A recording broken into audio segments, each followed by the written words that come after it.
Imagine you're watching a live interview with a world-renowned scientist, eagerly awaiting insights into a groundbreaking discovery, when suddenly, the shrill sound of a fire alarm pierces the air.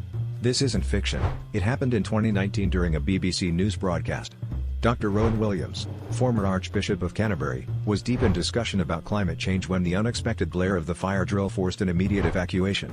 The camera captured the confusion and urgency as staff members scrambled to exit the building, leaving viewers in suspense. The interview was left hanging, a stark reminder of the unpredictable nature of live television. Amidst the chaos, the broadcast cut to an impromptu commercial break, keeping the audience glued to their screens, wondering about both the safety of those involved and the unfinished thoughts on such a pressing global issue.